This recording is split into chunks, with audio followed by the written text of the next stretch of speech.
ఉమ్. హద్దు మీరు ప్రవర్తించకండి. హద్దు మీరు ప్రవర్తించటం వల్లనే పూర్వ ప్రజలు మార్గభ్రష్టులయ్యారు. ఫయాజ్ భాయ్ గారు సైలెంట్ గా ఉన్నారేంటి? శ్మశానంలో ఏదైనా కబర్ సమాధి పైన కూర్చోవచ్చా?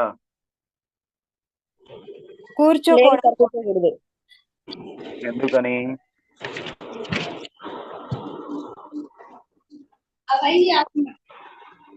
ఉమ్.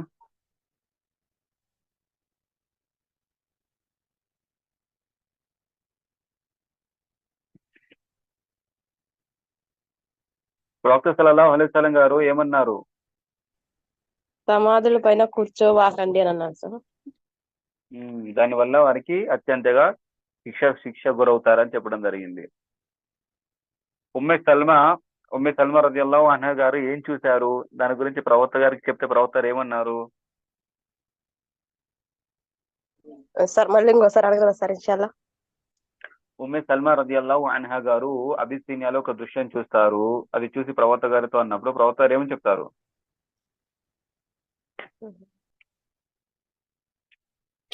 ఓన్లీ ఒక చర్చి ఉంది, దానిలో ఉన్న చిత్రాలను చూసి అడిగాను. అడుగుతారు. ఇప్పుడు ప్రవక్త గారు ఏమంటారు? అప్పుడు ప్రవక్త గారు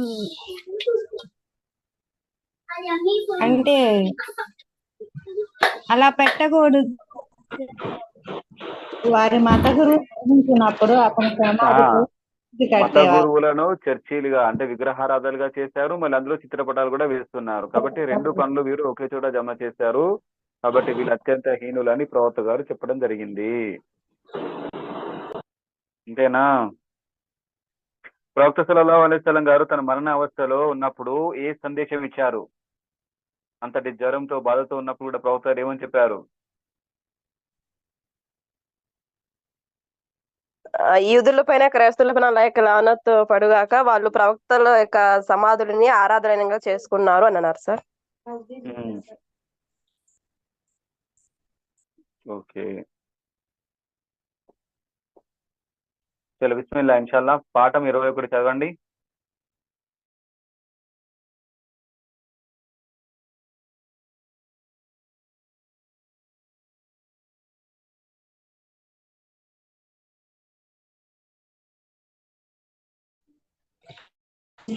పుణ్యాత్ముల సమాధుల విషయంలో హద్దు మీరుట, దైవేతరుల ఆరాధన జరిగేందుకు అనువుగా వారి సమాధులను విగ్రహారాధనాలయాలుగా మార్చుట.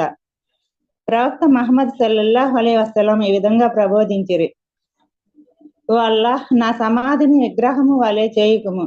దేనినైతే ప్రజలు పూజించుదరో వారిపై అల్లాహ్ ఆపద వచ్చి పడును. ఎవరైతే తమ ప్రవక్తల సమాధులను ఆరాధనా స్థలములుగా మార్చుకుందురో. ఇబ్నే జరీర్ రహ్మతుల్లా అలైహ్ అఫరాయితుముల్లాత వల్ ఉజ్జా యొక్క తఫ్సీర్లో సుఫ్యాన్ మన్సూర్ విధానములో ముజాహిద్ గారి ఉల్లేఖనంలో ఈ విధంగా విశదీకరించెను: లాత్ హజ్ చేయుటకు వచ్చు వారికి విపరీతమైన సేవలు అందించువాడు. అతడు మరణించిన తర్వాత ప్రజలు అతని సమాధిపై సమాధి సేవకులై కూర్చుండిరి. అబూ అల్ జఫ్జా కూడా హజరత్ ఇబ్నే అబ్బాస్ రజియల్లాహు అన్హు నుంచి ఈ విధంగా ఉల్లేఖించారు: లాత్ హాజీలకు విపరీతమైన సేవలు అందించేవాడు. హజరత్ అబ్దుల్లా బిన్ అబ్బాస్ రజియల్లాహు అన్హు ఈ విధంగా ఉల్లేఖించారు: ప్రవక్త మహమ్మద్ సల్లల్లాహు అలైహి వసల్లం సమాధులను దర్శించు స్త్రీలను శాపగ్రస్తులు అవుతారని పలికెను. సమాధులపై మసీదులు నిర్మించేవారు, సమాధుల వద్ద దీపములు వెలిగించేవారు కూడా శాపగ్రస్తులు అవుతారని పలికెను. దీనిని అహ్లు సున్నహ్ పొందుపరిచెను. దీనిలో 10 పాఠములు కలవు. విగ్రహముల గురించి విశదీకరించబడిను. కాబా గృహములో అధిష్ఠించిన విగ్రహముల గురించి ఆరాధన విశదీకరించబడిను. ప్రవక్త ఆయనకు ఏ కీడు సంభవించునని అనుమానము కలిగెనో వాటి నుండి అల్లాహ్ను శరణు వేడుకొనెను. ప్రవక్త, యా అల్లాహ్, నా సమాధిని ప్రజలు పూజించి విగ్రహముగా చేయకుము అని ప్రార్థించినప్పుడు మునుపటి ప్రజలు తమ ప్రవక్తల సమాధులను ఆరాధనా స్థలములుగా చేసుకొనిరి అని కూడా స్పష్టపరిచెను. ప్రవక్త సల్లల్లాహు అలైహి వసల్లం ఇటువంటి పనులు చేసిన వారిపై విపరీతమైన ఆపదలు వచ్చే పడిను అని ఉద్బోధించెను. లాత్ అరబ్బులలో అతి పెద్ద విగ్రహము, దాని ఆరాధన ఏ విధముగా ప్రారంభమయ్యనో తెలుపబడెను. లాత్ ఒక మంచి సేవకుని సమాధిగా ఉండేనని తెలియచున్నది. లాత్ సమాధిలో పూడ్చిపెట్టబడిన మనిషి పేరు. ప్రవక్త సల్లల్లాహు అలైహి వసల్లం సమాధులను దర్శించు స్త్రీలు శాపగ్రస్తులవుదురని తెలిపాను. సమాధులపై దీపములు వెలిగించు వారు కూడా శాపగ్రస్తులవుదురని ప్రవక్త సల్లల్లాహు అలైహి వసల్లం పలికెను.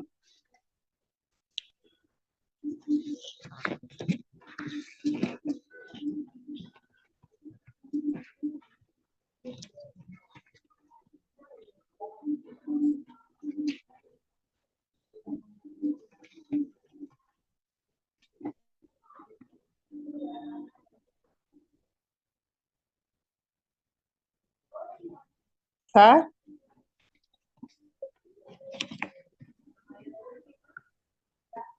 నిన్న జరిగిన పాఠానికి ఈ యొక్క హెడ్డింగ్ కి చెప్పండి అమ్మా, దగ్గర సంబంధం ఏముంది?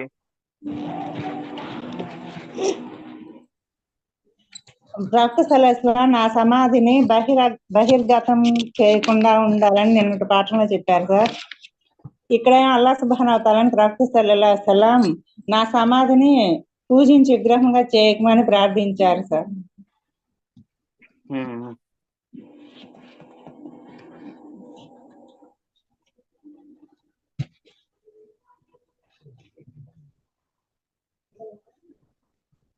ప్రవక్త సల్లల్లాహు అల్హమ్దులిల్లాహి రబ్బిల్ ఆలమీన్ వస్సలాతు వస్సలాము అలా అష్రఫిల్ అంబియా'i వల్ ముర్సలీన్ వఅలా ఆలిహి వసహ్బిహి అజ్మഈన్ వమన్ తబిఅహుం బిఇహ్సానిన్ ఇలా యౌమిద్దీన్ అమ్మా బఅద్ ఫఅఊదు బిల్లాహి السميعil అలీమ్ మినష్ షైతానిర్ రజీమ్ బిస్మిల్లాహిర్ రహ్మానిర్ రహీమ్. అల్హమ్దులిల్లాహ్, నిన్న మనము ఇదే విషయం తెలుసుకున్నాము. అంటే విగ్రహారాధన, సమాధుల పూజ మరియు మత పెద్దలు, గురువులు, ప్రవక్తలు ఎవరైతే ఉంటారో వారి విషయంలో హద్దు మీరు ప్రవర్తించకూడదు. ముఖ్యంగా వారి సమాధుల్ని ఆరాధనాలుగా చేయకూడదు, చిత్రపటాలు వేయకూడదు, వారిని ఆరాధించకూడదు అని. అయితే ఇక్కడ అదే విషయము మరొక ఆంగిల్లో, మరొక విధానంలో చెప్పడం జరిగింది. ఒకటి, ప్రవక్త సల్లల్లాహు అలైహి వసల్లం గారు ఇంతకు ముందు మనకి ఏంటంటే వారించడం జరిగింది, మీరు క్రైస్తవుల మాదిరిగా ధర్మంలో అతిశయిల్లకండి, హద్దు మీరకండి, నన్ను కేవలం ఒక అల్లా దాసుడు, ప్రవక్తగానే అనండి, నన్ను కూడా నా సమాధిని చేయకండి అని. అయితే ఇక్కడ ఇంతకు ముందు పుణ్యాత్ములు ఎవరైతే ఉన్నారో వారు మంచి పనులు చేసేవారు, కానీ వారు చనిపోయిన తర్వాత వారి విగ్రహారాధనలుగా చేసి వారిని విగ్రహారాధనయాలుగా, అంటే విగ్రహారాధన జరిగే ఒక ఆలయాలుగా మార్చడం జరిగింది. కాబట్టి ఇవన్నీ కూడా షిర్కు పనులే అని ఇక్కడ చెప్పడం జరుగుతుంది.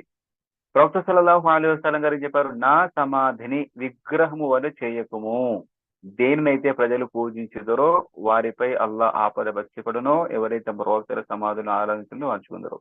ప్రవక్త సల్లల్లాహు అలైహి వసల్లం గారు ఏమన్నారంటే వారించడం జరిగింది, మరి ఎవరైతే ఇలా చేస్తారో వారిపైన ఆపద వచ్చి పడుతుంది అని ప్రవక్త సల్లల్లాహు అలైహి వసల్లం వారు ఇక్కడ చెప్పడం జరిగింది. ఇక ఖురాన్ లో సూరతు నజ్ము 53వ సూరాలో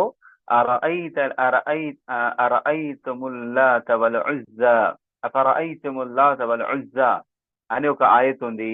అయితే ఇక్కడ అల్లాహు తఆలా ఉజ్జా పేరు తీసుకోవడం జరిగింది. అదే విధంగా అదే సూరాలో లాత్ ఒక పేరు కూడా వస్తుంది. అయితే ఇక్కడ ఆ పేర్లు ఏదైతే వచ్చిందో వారు కూడా ఒకప్పుడు సేవకులు.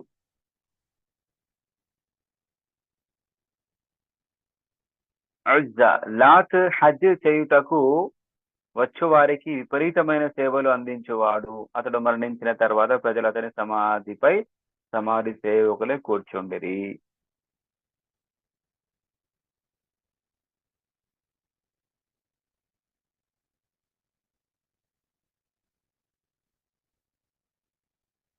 ఇక్కడ అఫరఐతుముల్ లాత వల్ ఉజ్జా, లాత్ మరియు ఉజ్జాల గురించి మీరు ఎప్పుడైనా ఆలోచించారా అని అల్లాహు తఆలా సూరే నజ్ములో ఏదైతే తెలియజేశాడో అందులో లాత్ అనేది ఒక వ్యక్తి,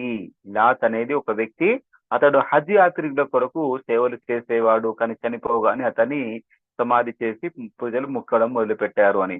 అయితే ఇక్కడ తఫ్సీరులో ఉన్న ఇబ్న్ జరీర్ అదే మాట చెప్పారు. ఇబ్న్ అబ్బాస్ రదియల్లాహు అన్హు గారు కూడా అదే మాట చెప్పడం జరిగింది. కాబట్టి ఇక్కడ మనకి ఏం తెలుస్తుందంటే ప్రవక్త గారు స్వయంగా తమ సమాధిని విగ్రహారాధనగా అంటే ఆరాధనగా చేయకండి అని చెప్పడం జరిగింది. ఇక మనుషులు ఎవరైతే మక్కా వాసులు లాత్ ఉజ్జాను దైవాలుగా చేసుకున్నారో వారు ఎలా చేశారంటే వాళ్ళు కూడా ఒకప్పుడు వాళ్ళు మనుషులే, మరి వారు సేవకులే, వారు చేశారు. ఇక ప్రవక్త సల్లల్లాహు అలైహి వసల్లం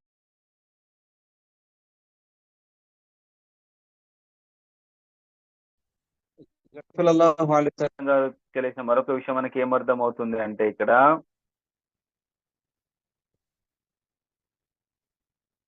స్త్రీలను సమాధుల సందర్శన నుండి ప్రవక్త గారు వారించారు.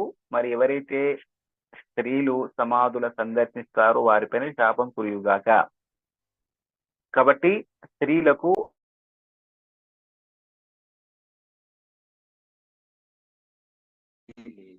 అదేవిధంగా సమాధులపైన మస్జిదులు నిర్మించకండి, సమాధులపైన దీపాలు వెలిగించే వారిపైన శాపం కురుస్తుంది. కాబట్టి ఏవైతే అల్లాహు తాలా యొక్క కారుణ్యానికి దూరం చేసేటి ఉన్నాయో, శాపాన్ని కురిపించే విషయాలు ఉన్నాయో ఆ విషయాలను ప్రవక్త తెలపడం జరిగింది. సమాధులను సందర్శించే స్త్రీలు అల్లాహ్ యొక్క శాపానికి గురవుతారు. సమాధులను మస్జిదులుగా నిర్మించేవారు దర్గాలుగా, మజార్లుగా, వాటి గుంబతులు కట్టి ఆరాధనలుగా మార్చే వారిపైన అల్లాహ్ శాపం కురుస్తుంది.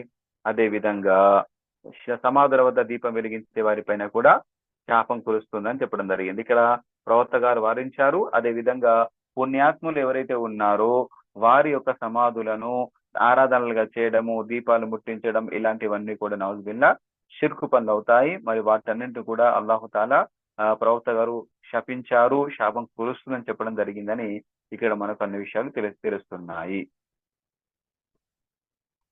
ఈ 10 విషయాలు అన్ని విషయాలు మీకు అర్థమయ్యాయండి? సార్, సమాధులను దర్శించు స్త్రీలు అంటే ఇప్పుడు దర్గాలు అక్కడ సమాధుల దగ్గరికి వెళ్తారు కదా సార్, అక్కడికి వెళ్ళటమా సార్? మామూలుగా శ్మశాన అక్కడికి ఆ దర్గాల వద్దకు వెళ్ళడము, అంతేకాకుండా సాధారణంగా మన గ్రామాల్లో కబ్రస్థాన్ ఉంటుంది కదా, ఆ కబ్రస్థాన్ లో కూడా స్త్రీలు వెళ్ళకూడదు.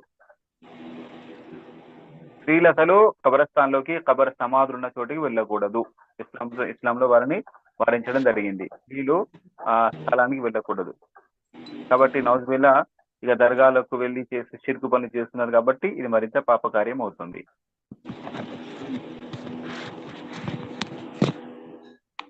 22వ పాఠం చదవండి. 792, 846, 858, 88886 ఈ నెంబర్లు ఎవరైతే ఉన్నారో వారెవ్వరు కూడా చదవట్లేదు. చదవండి ఎవరైనా. అస్సలాము అలైకుం మౌలానా. వాలేకుం. ఏక దైవోపాసనను భద్రపరచుటయే కాకుండా భంగపరుచు మార్గములను కూడా ప్రవక్త అరికట్టెను. ఖురాన్లో అల్లాహ్ తఆలా ఈ విధముగా ప్రబోధించెను. అఊజు బిల్లాహి మినష్ షైతానిర్ రజీమ్. బిస్మిల్లాహిర్ రహ్మానిర్ రహీం. లఖద్ జాఅకుం రసూలుం మిన్ అన్ఫుసికుం అజీజున్ అలైహి మా అనిత్తుం హరీసున్ అలైకుం బిల్ ముమినీన రఊఫుర్ రహీం. ఫఇన్ తవల్లౌ ఫకుల్ హస్బియల్లాహు లా ఇలాహ ఇల్లా హువ అలైహి తవక్కల్తు వహువ రబ్బుల్ అర్షిల్ అజీమ్. ప్రజల్లారా, మీ నుంచే మీ వద్దకు ఒక ప్రవక్త వీచెను. మీరు హాని చెందుట ఆయనకు కష్టం కలిగిస్తుంది. మీ సాఫల్యాన్ని ఆయన తీవ్రంగా కాంక్షిస్తుండును. ఆయన విశ్వాసులపై వాత్సల్యం, కారుణ్యం కలవాడు. ఒకవేళ వీరు విముఖత తెలిపినచో మీరు వారితో ఈ విధముగా పలకండి: నాకు అల్లాహే చాలును, ఆయన తప్ప ఆరాధ్యుడెవ్వరూ లేడు, ఆయననే నేను నమ్ముకున్నాను. ఆయన మహత్తరమైన అర్ష్ సింహాసనముకు ప్రభువు. హజరత్ అబూ హురైరా రదియల్లాహు అన్హు ప్రవక్త ముహమ్మద్ సల్లల్లాహు అలైహి వసల్లం చేసిన ప్రబోధనను ఈ విధముగా ఉల్లేఖించెను. మీ ఇళ్లను శ్మశానాలుగా చేయకండి, నా సమాధిని జాతర చేయు స్థలముగా మార్చకండి. మీరు ఎక్కడ ఉన్నా నాపై సలాము పంపండి, మీ సలాము నాకు చేరుబడును. జునుల్ అబీదుల్ అలీ బిన్ హుసైన్ రహ్మతుల్లాహ్ జైనుల్ అలైహి ఆబిదీన్ Zainul ఆబిదీన్ Zainul Abidin Ali bin Hussain రహ్మతుల్లాహ్ అలైహి ఒక వ్యక్తి ప్రవక్త ముహమ్మద్ సల్లల్లాహు అలైహి వసల్లం సమాధి వద్ద ప్రార్థన చేయుచుండగా చూసి అతన్ని వారించి, నేను నీకు ఓ హదీసును తెలుపుదునా? అదే నా తండ్రి గారు హజరత్ హుసైన్ రదియల్లాహు అన్హు, నా తాతగారు హజరత్ అలీ రదియల్లాహు అన్హుతో ఆయన ప్రవక్త ముహమ్మద్ సల్లల్లాహు అలైహి వసల్లం నుండి వినెను.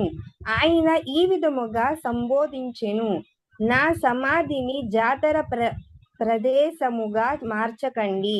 మీరు నమాజును చదవక, ఖురాన్ చదవక, దువా చేయక మీ ఇళ్లను శ్మశానముగా మార్చుకోవద్దు. నాపై దరూద్ పంపు చుండండి. మీరు ఎక్కడ ఉన్నా మీ సలాము నాకు చేర్చబడును.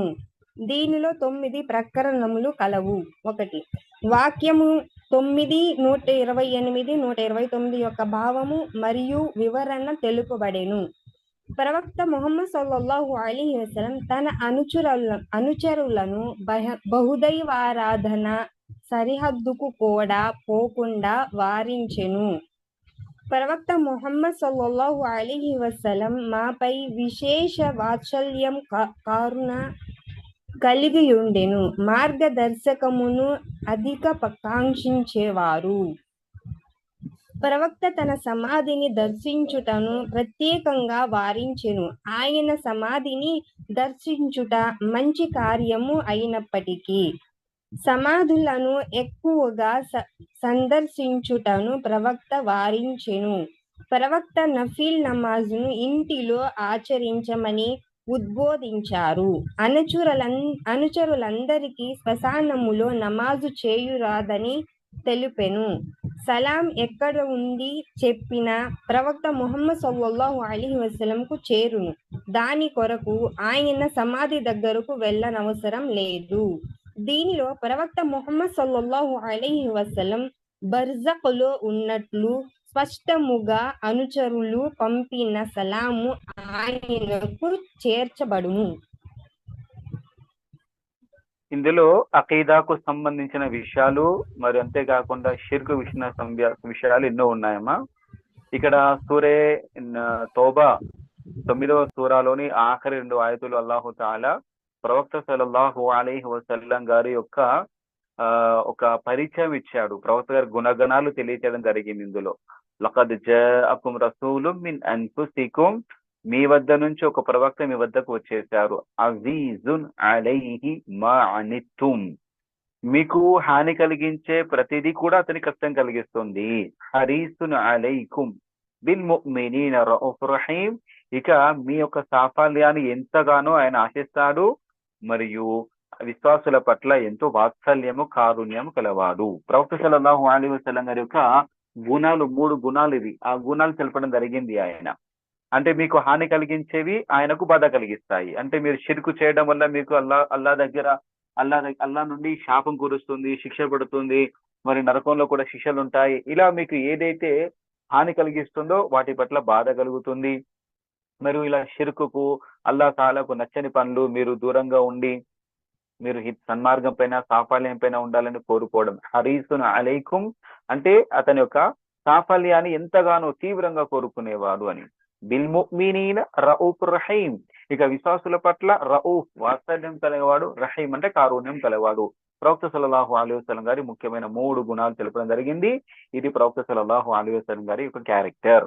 ఫఇన్ తవల్లౌ, ఒకవేళ వారు గనక ఓ ప్రవక్త మీకు విముఖత చూపితే ఫకుల్ హస్బియల్లాహ్, ఇక నువ్వు నాకు అల్లా ఒక్కడే చాలును. సుబ్హానల్లా. ఇందులో కూడా ఏకత్వం అనేది ఉంది. ఎందుకంటే ప్రవక్త సల్లల్లాహు అలైహి వసల్లం గారు కూడా ఒక్కొక్క వ్యక్తి వద్దకు, ఒక్కొక్క సమాజం జాతి వద్దకు ప్రతి చోటుకు వెళ్ళి దైవ సందేశాన్ని తౌహీద్ చెప్పినప్పుడు ప్రజలు కూడా ధిక్కరించారు. ప్రవక్తను ఎంతో బాధించారు. తిట్టడము, తర్వాత ఉమ్మడము, దుమ్ము మట్టి కొట్టడము, ఇలా తన దారిలో ముళ్ళ కంప వేయడము, ఇలా రకరకాలుగా ప్రవక్తను బాధించడం జరిగింది. అయినప్పటికీ కూడా ప్రవక్త గారు అల్హమ్దులిల్లా వాటిని సహనంగా ఉన్నారు. అయితే అలా ఎప్పుడైనా మీరు చెప్పిన సందేశాన్ని వాళ్ళు విముఖత చూపితే, మాట వినకపోతే కేవలం వారితో అనండి, హస్బి అల్లాహు లా ఇలాహ ఇల్లా హువ అలైహి తవక్కల్తు వహువ రబ్బుల్ అర్షిల్ అజీమ్. నాకు అల్లా మాత్రమే చాలును, ఆయన తప్ప మరొక ఆరాధుడు లేడు. నేను ఆయనే నమ్ముకున్నాను, ఆయన పేరు నమ్మకం ఉంది, మరి ఆయన మహోన్నతమైన ఆర్చి యొక్క సింహాసనానికి ప్రభువు. సుబ్హానల్లా. ఇది మహోన్నతమైన వాక్యం. కాబట్టి మనిషికి ఎలాంటి ఒక ఆపద వచ్చినా, మనుషులు నానా మాటలు అన్నా విశ్వాసి కృంగిపోవడానికి వీల్లేదు. వారికి సమాధానం చెప్పాలి. హస్బి అల్లా, నాకు అల్లా చాలు. మీరు నాకు ఎన్ని బాధించిన మాట వినకున్నా, బట్ నాకు అది అనవసరము, నాకు అల్లా చాలును. అల్లా తప్ప మరొక ఆరాధుడు లేడు, నేను ఆయన నమ్ముకున్నాను, మరి ఆయన మహోన్నతమైన ఆర్షి ఒక సింహాసనానికి ప్రభు అని చెప్పాలి. లా హస్బి అల్లాహు లా ఇలాహ ఇల్లాహు అలైహి తవక్కల్తు వహువ రబ్బుల్ అర్షిల్ అజీమ్. కాబట్టి ఇక్కడ మనము దావత్ పని చేసేటప్పుడు కానీ, లేదా మనం ఎప్పుడైనా ఎవరికైనా సందేశం ఇచ్చినప్పుడు వారు మన మాట వినకుండా మనల్ని బాధపరిచే విధంగా అన్నప్పుడు కానీ మనం బాధపడకుండా ఈ పదాలు అనేవి పలకాలి. ఇది ప్రవక్త గారి యొక్క సున్నత అని తెలపడం జరుగుతుంది. కాబట్టి ఇక్కడ ఈ ఆయతులో ప్రవక్త గారి యొక్క ప్రవక్త గారి యొక్క తపన, ఆతృత, ప్రజలందరూ సన్మార్గం పొందాలి, స్వర్గం పొందాలనే తపన ఇక్కడ తెలపడం జరిగింది. ఇక్కడ ఈ ఆయతులో మనకి విషయం తెలుస్తుంది. ఇక హదీసులో వచ్చిన విషయం ఏంటి? ప్రవక్త సల్లల్లాహు అలైహి వసల్లం గారు స్పష్టంగా చెప్పారు, మీ ఇళ్లను శ్మశానాలుగా చేయకండి, నా సమాధిని జాతర చేయి సమాధిగా మార్చకండి. మీరు ఎక్కడ ఉన్నా కూడా నా పైన సలాం పంపండి, ఆ సలాం నాకు చేర్చబడుతుంది అని. కాబట్టి ఇక్కడ మనకు అకీదాకు సంబంధించిన విషయం ఏంటంటే, ప్రవక్త సల్లల్లాహు అలైహి వసల్లం గారు సమాధిలో సజీవంగా ఉన్నారు అని నమ్ముతారు కొంతమంది. ప్రవక్త గారు అంటే ఇప్పుడు ప్రవక్త గారు ఎక్కడైతే సమాధిలో ఉన్నారో అక్కడ సజీవంగా ఉన్నారు, మన మాటలు వింటారు అని అనుకుంటారు. నౌజుబిల్లా. కానీ అలా కాదు. బర్జఖ్లో అందరూ కూడా, బర్జఖ్ అనేది వేరు, బర్జఖ్ అనేది అది వేరే ఒక లోకం, అది మన కంటికి కనిపించని లోకం.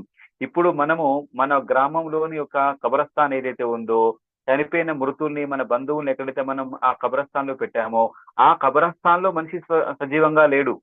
ఇప్పుడు దర్గాలుగా ఏవైతే మజార్లు ఉన్నాయో, ఆ దర్గాలో, మజార్లో ఆ ఉలియా ఉల్లాలు, ఆ సమాధిలో ఉన్న వ్యక్తి సజీవంగా లేడు. నౌజుబిల్లా. ప్రజలు ఇలా నమ్ముకుంటారు. ఇప్పుడు మదీనాలో ఎక్కడైతే ప్రవక్త గారు చనిపోయారో ఆ సమాధిలో ప్రవక్త గారు సజీవంగా ఉన్నారని నమ్ముతారు. నౌజుబిల్లా. ఇది తప్పుడు ఆచారం. ఏమంటే అర్థమవుతుందా ఇక్కడ విషయము? దీన్ని గ్రహించండి. ఇక్కడ ఎక్కడెక్కడైతే ఏ ఒక్క వ్యక్తుల్ని, పుణ్యాత్ముల్ని మనకు సమాధి చేయడం జరిగిందో, ఖననం చేయడం జరిగిందో, అక్కడ వాళ్ళు సజీవంగా లేరు. బర్జఖ్లో అందరూ సజీవంగా ఉంటారు. కాబట్టి బర్జఖ్ యొక్క లోకంలో అందరూ సజీవంగా ఉంటారు. కాకపోతే ప్రవక్త గారికి మనం ఎక్కడ నుండి సలాం పంపినా కూడా అక్కడికి ఒక దూత ప్రవక్త గారికి పంపడం జరుగుతుంది. ఇక్కడ మీ ఇళ్ళను శ్మశానాలుగా చేయకండి అర్థం ఏంటి అంటే, నమాజు చేయడం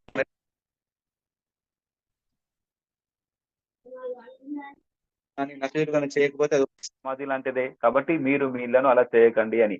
అదే విధంగా నా సమాధిని జాతరగా చేసే స్థలంగా మార్చకండి, అంటే నా సమాధి వద్ద నన్ను వచ్చి ఆరాధించడం ఇలా చేయకండి అని ప్రవక్త గారు వారించడం జరిగింది. కాకపోతే మీరు సలాములు పంపుతూ ఉండండి, ఈ సలాములు నా దగ్గరికి చేర్చబడతాయి అని చెప్పడం జరిగింది. అయితే ఇక Zainul Abidin Ali bin Hussain bin Ali రదియల్లాహు అన్హు, అంటే ఇదే అలీ రదియల్లాహు అన్హు గారి యొక్క మనవడు. వింటున్నారా? అలీ రదియల్లాహు అన్హు గారి యొక్క మనవడు. అలీ రదియల్లాహు అన్హుకు హసన్, హుసైన్ ఇద్దరు కుమారులు కదా. రెండవ కుమారుడు హుసైన్ రదియల్లాహు అన్హు గారి యొక్క కుమారుడు అలీ. అయితే జైనుల్ ఆబిదీన్ అనేది అతని యొక్క బిరుదు. జైనుల్ ఆబిదీన్ అనేది ఆయన బిరుదు. అంటే దైవదాసుల్లో మహోన్నతుడు అని అర్థం. జైన్ అంటే అంటే కాంతి కలిగిన వాడు అని అర్థం. కాబట్టి ఆబిదీన్ అంటే ఆరాధనలో. కాబట్టి అలీ అనేది అతని పేరు. కాబట్టి ఒక వ్యక్తి ప్రవక్త సల్లల్లాహు అలైహి వసల్లం గారి సమాధి దగ్గర ప్రార్థన చేస్తున్నప్పుడు ఆ వ్యక్తి దగ్గరికి వెళ్ళి చెప్పారు, నా తండ్రి హజరత్ హుసైన్, అంటే తండ్రి హుసైన్, వారి యొక్క తాత అంటే అలీ, కాబట్టి అలీ గారి మనవడు అయిపోయారు. కాబట్టి నా తండ్రి గారు తాతగారేమో ప్రవక్త గారి ద్వారా విన్నటువంటి హదీసుని మీకు చెప్తున్నానని చెప్పడం చేశారు. అదే ఏం చెప్పారు ప్రవక్త గారు? ఇప్పుడు మనం అక్కడ ఇంతకుముందు నేర్చుకున్నటువంటి హదీస్ని ఇక్కడ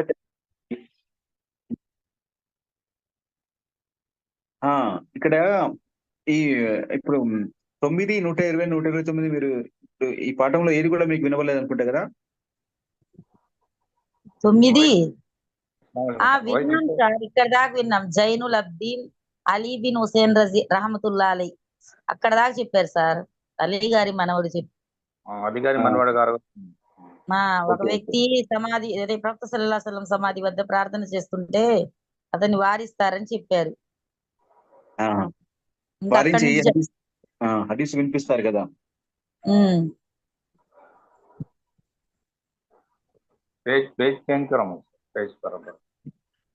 అస్సలాము అలైకుం వరహ్మతుల్లాహి వబరకాతుహ్. వాలేకుం అస్సలాం వరహ్మతుల్లాహ్. అయితే ఈ యొక్క ప్రపంచంలోకి రాని వాళ్ళు ఆత్మల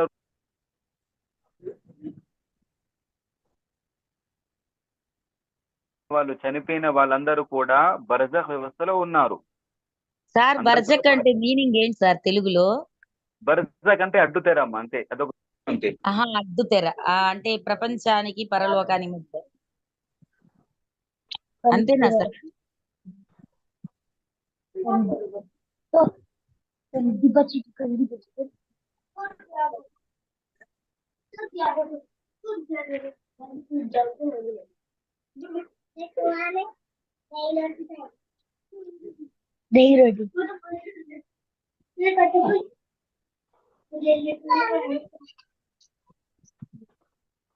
మంది 22వ పాఠం కదా సార్, 20వ పాఠం వచ్చి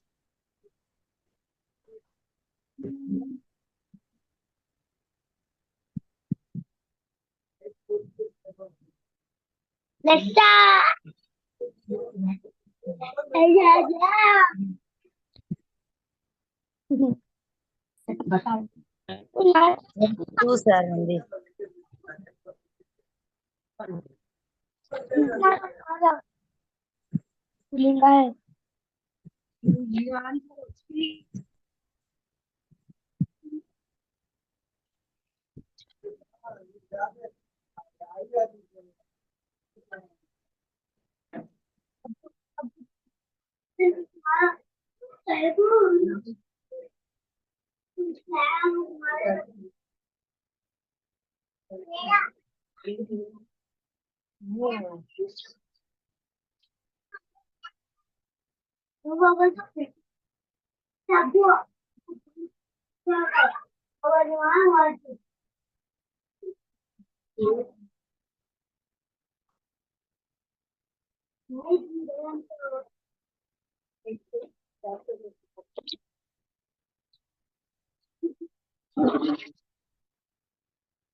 వాలేకుం అస్సలాం వరహ్మతుల్లాహి వబరకాతుహ్.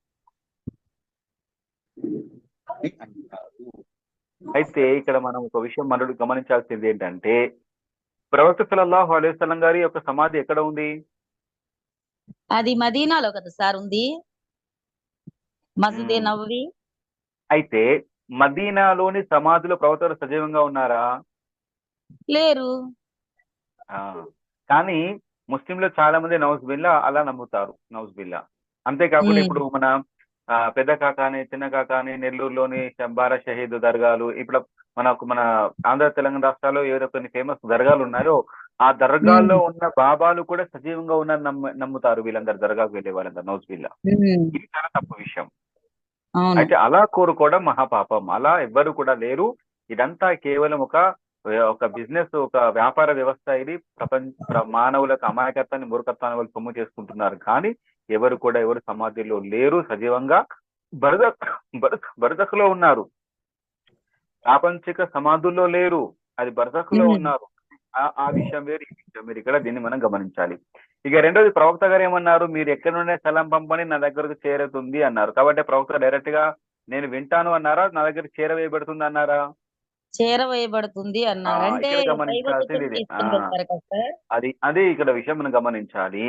నేను ఉమ్, వింటాను అంటే నౌజుబిల్లా ప్రవక్త గారు స్వయంగా వింటారు అనే విషయం అర్థమవుతుంది. కానీ ఇక్కడ ఉమ్, నాకు చేర్చబడుతుంది అని ఉంది కాబట్టి ఏమొస్తుంది ఉమ్. అర్థము? ఆ ప్రవక్త గారు ప్రవక్త బ్రతుకులేరు. ప్రవక్త గారి దగ్గరికి ఫలానా ఒక దైవదూత వెళ్ళి ఫలానా ఉమ్, దాసుడు నీకు సలాం పంపించారు, ఫలానా ఒక దాసి నీకు సలాం పంపించారని ఇలా ప్రవక్త గారికి తెలియచేయడం అనేది జరుగుతుంది.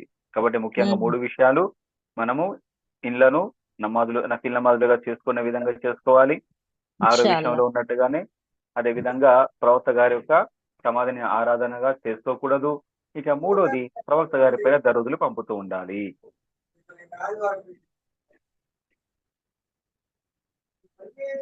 అంటే శ్మశానంగా మార్చకండి అంటే దాని అర్థం శ్మశానంలో నమాజ్ చేయరు కాబట్టి ఆ మన ఇళ్లలో మన మన ఇళ్లలో మగవాళ్ళైతే సున్నతులు ఆడవాళ్ళైతే ఫరజు సున్నత్ నఫీల్ చేసుకోవాలని దాని అర్థం. ఉమ్, అంతే. అంటే ఇప్పుడు కొంతమంది ఇళ్లలో అసలు నమాజ్ చదవరు, ఆడవాళ్ళు చదవరు, మగవాళ్ళు చదవరు. అంటే అసలు ఇల్లు కాదు, అది సమాధి. అవునంతే, సమాధుల్లోనే కదా నమాజ్ చేయండి.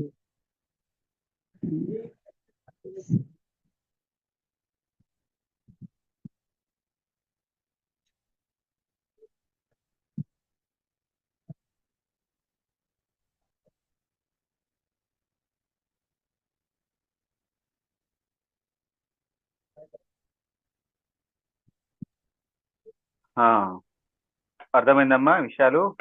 అల్హమ్దులిల్లా సార్. ఇందులో ఎవరికైనా సందేహం ఉందా? అంటే సార్ మీరు స్త్రీలు అదే శ్మశానానికి సమాధుల వద్దకు వెళ్ళొద్దాను. శ్మశానంలో కూడా వెళ్ళకూడదన్నారు.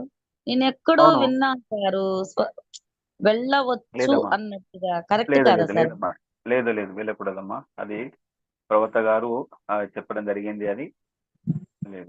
వారించారు అనమాట. Okay sir. ప్రవక్త గారు చెప్తే అల్హమ్దులిల్లా, ఆయన మాట కంటే ఆయన మాట చెప్పినప్పుడు అల్హమ్దులిల్లా. ఓకే. ఇప్పుడు ఈ 2 పాఠాల్లో మీకు ఏదైనా సందేహం ఉంటే అడగవచ్చు మంచి.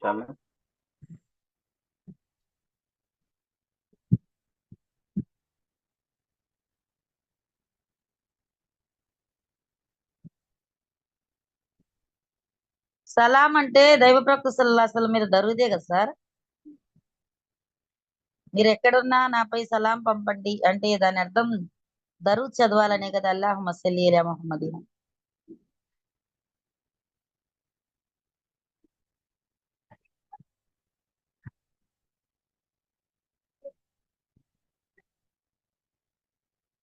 ఏంటమ్మా ఏమడిగారు? అంటే ప్రవక్త సల్లల్లాహు అలైహి వసల్లం మీరు ఎక్కడ ఉన్నా నాపై సలాం పంపండి అన్నారు. సలాం అంటే దరూదే కదా సార్, లేకపోతే సల్లల్లాహు అలైహి అదేనమ్మా. వసల్లం? సంక్షిప్తంగా సల్లల్లాహు అలైహి వసల్లం, అల్లాహుమ్మ సల్లి అలా ముహమ్మద్, అల్లాహుమ్మ ఉమ్, సల్లి వసల్లిం అలా నబియన ముహమ్మద్. ఇవి సంక్షిప్తంగా అల్లాహుమ్మ సల్లి దరూద్ ఇబ్రాహిం అని చదువుతాం. అల్లాహుమ్మ సల్లి అలా ముహమ్మద్ వ అలా అలి ముహమ్మద్. ఉమ్, ఇది మనకు ఏ విధంగా పంపైనా చదివినా కూడా సరిపోతుంది. సంక్షిప్తంగా ఉమ్. చదివినా లేదా మనం వివరంగా దరూద్ ఇబ్రాహిం చదివినా కూడా సరిపోతుంది. ఇన్షాల్లా సార్.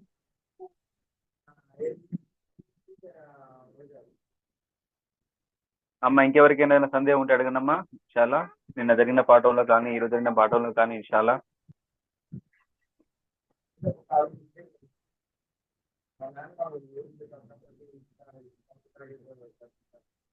మూడవ విషయం 73వ పేజీలో 3వ విషయం చెప్పండి. ఏది ఇక్కడ ప్రవక్త ముహమ్మద్ సల్లల్లాహు అలైహి వసల్లం మాపై విశేష अस्सलाम वालेकुम। వాత్సల్యం కలిగి ఉండేది, మార్గదర్శకం अच्छा आवाज అతిగా तो नहीं आ रही मतलब? అంటే దైవప్రవక్త సల్లల్లాహు అలైహి వసల్లం ఉమ్మత్ పట్ల చాలా ప్రేమ కలిగినటువంటి వ్యక్తి కదా సార్. आवाज बहुत कम आ रही मतलब? రక్షించాలని, అల్లా యొక్క మార్గంలో నడవాలని, నరకం నుండి రక్షించబడాలని आवाज नहीं आ रही मतलब? తపన కలిగినటువంటి వారు ఆయన. ఎక్కువ ఆశించేవారు. ప్రజలందరూ అల్లా యొక్క మార్గదర్శకత్వాన్ని తెలుసుకోవాలని ఎక్కువగా కోరుకునేటటువంటి వారు ప్రవక్త ముహమ్మద్. అల్హమ్దుల్లా. ఫయాజ్ భాయ్ ఏం అడుగుతున్నారు మీరు? ప్రశ్నించండి ఫయాజ్ భాయ్. సార్ నేను बिल्कुल आवाज చెప్పింది नहीं आ रही मतलब? కరెక్టేనా? అవును, మీరు చెప్పింది కరెక్టేనమ్మా, కరెక్ట్. అల్హమ్దుల్లా. ప్రవక్త గారు ఉమ్మత్ గురించి సన్మార్గాన్ని కోరుకునేవారు. ఫయాజ్ భాయ్ చెప్పండి, మీకేం డౌట్ ఉంది అడగండి. अस्सलाम वालेकुम। వాలేకుమ్ సలాం. बिल्कुल बारीक पतली आ रही है मतलब आवाज, कान पे रखो तो मालूम हो रहा। నాకు క్యా సవాల్ है? कुछ सवाल है? कुछ भी बिल्कुल आपको सबको आ रही है ఆ మీకు సార్ వస్తుందా అండి? వాయిస్ వాయిస్ వస్తుందా వినబడుతుంది, మీ మీకు? దగ్గర ప్రాబ్లం ఉంది కావచ్చు. సరే ఇన్షాల్లా వాయిస్ క్వశ్చన్ ఉంటే వినిపిస్తుంది సార్ అడగండి, టైం వేస్ట్ అర్థమవుతుందా? చేయకండి. సార్ 4వ దానికి అర్థం చెప్పరా? ప్రవక్త తన సమాధిని దర్శించుటను ప్రత్యేకంగా వారించెను. ఆయన సమాధిని దర్శించుట అవునమ్మా. మంచి కార్యం అయినప్పటికీ అంటే ఆ, అక్కడ నవ్విలో వెళ్ళిన వాడు చూడరా ఆయన అంటే సమాధిని? లేదమ్మా, ప్రత్యేకించి వెళ్ళకూడదు. మనము ప్రత్యేకించి సమాధి దర్శనం చేసుకోవాలి ప్రవక్త గారిని అని ఈ యొక్క ఉద్దేశంతో వెళ్ళకూడదు. అది ఆ మాట ఎందుకంటే వినిపించలేదు. ముస్లింలో చాలా మంది ఇప్పటికి కూడా ప్రవక్త గారిని నౌజుబిల్లా దైవత్వంగా లేదా సమాధిలో ఉన్నారు, మా స్థలములు వింటారు అని భావం కలిగి ఉన్నారు. మరి ప్రవక్త గారికి తెలుసు కాబట్టి ఇలాంటి వాళ్ళు ఉంటారని, అందుకోసం ప్రవక్త గారు ఏంటంటే ప్రత్యేకించి ప్రవక్త గారి సమాధినే చూడడం కోసం వెళ్ళకూడదు. మీకు విషయం చూస్తే మీకు చాలా ఆశ్చర్యం కలుగుతుంది. కొంతమంది డైరెక్ట్ గా మదీనా వెళ్తారు తెలుసా, ఉమరా కోసం, హజ్ కోసం వెళ్ళి డైరెక్ట్ మదీనాకి వెళ్ళి అక్కడ మదీనాలోకి వెళ్ళి, మరి అది కూడా మస్జిద్ నబవీలో నమాజ్ చదువుదామని కాదు, ప్రవక్త గారి యొక్క జియారత్ అంటారు దాన్ని. ప్రవక్త గారి అదే యొక్క సమాధిని సందర్శన అంటే సందర్శించాలి. అక్కడ ఉమ్, సందర్శించి మళ్ళీ మనం అక్కడ నుండి ఎహ్రాం ధరించి వెళ్ళాలి. ఇలాంటి అఖీదా కలిగిన వాళ్ళు ఉన్నారు కాబట్టి ప్రవక్త సల్లల్లాహు అలైహి వసల్లం గారు ముందే చెప్పడం జరిగింది ఇలా ప్రత్యేకించి చేయకూడదు అని. అందుకోసం ఉమ్రా హజ్లో మదీనా దర్శనం లేదు. ఉమ్రా మదీనాలో మీకు ఉమ్రా హజ్లో మదీనా వెళ్ళాలని ఉందా? ఎక్కడ ఉండదు, మక్కాలోనే ఉంటుంది అంతా. మనం ఉమ్రా అంటే ఏంటి? 4 పనులు: ఎహ్రాం ధరించడము, తర్వాత తవాఫ్ చేయడము, ఆ తర్వాత ఎహ్రాం ధరించడము, తవాఫ్, సఈ మరియు హలక్ అంటే దాన్ని తలనీనాలు తీసుకోవడం, కటింగ్ చేయించుకోవడం. 4 పనులు అవి మక్కాలో అవుతాయి. హజ్ కూడా ఏముంది? 8వ తేదీన ముజ్దలిఫా, 9వ తేదీన అరఫాత్ లో ఉంటాం, 10వ తేదీన మళ్ళీ మనం మినా నుండి ఇక్కడికి మన తవాఫ్ చేస్తాము, సఈ చేస్తాము, హలక్ చేస్తాము, కుర్బానీ చేస్తాము, మళ్ళీ మన టెంట్ మినాకి వెళ్ళిపోతాం. 11, 12 అక్కడే ఉంటాము, అక్కడ నుండి మళ్ళీ అయిపోయింది. అంటే సార్ కొంతమంది హజ్ ఉమ్రాలో లేదు. కాకపోతే ఎందుకు వెళ్తాం మదీనాకి వెళ్తామంటే మస్జిద్ నబవీలో ప్రవక్త గారు చెప్పారు, మస్జిద్ మక్కతుల్ ముకర్రమాలో ఒక నమాజు లక్ష పుణ్యాలకు సమానం, నా మస్జిద్ లో చదివితే 1000 నమాజులకు సమానం అని చెప్పారు. ఆ పుణ్యం కోసం వెళ్ళాలి, అంతేకాని నేనుగా అక్కడ ప్రవక్త గారి సమాధి ఉంది, సమాధి సందర్శన కోసం వెళ్ళాలి ఆ నియత సంకల్పం ఉండకూడదు. ఇన్షాల్లా. Okay sir. అది ఇక్కడ ప్రవక్త గారు ప్రత్యేకించి వారించారనే విషయం ఇది విషయం. 4వ విషయం.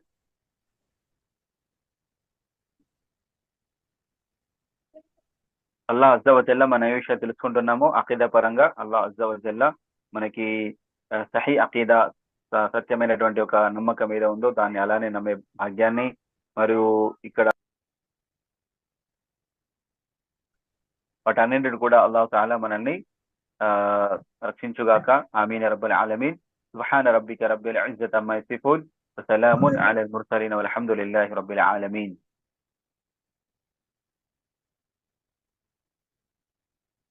سبحانك اللهم وبحمدك أشهد أن لا إله إلا أنت أستغفرك وأتوب إليك. السلام عليكم.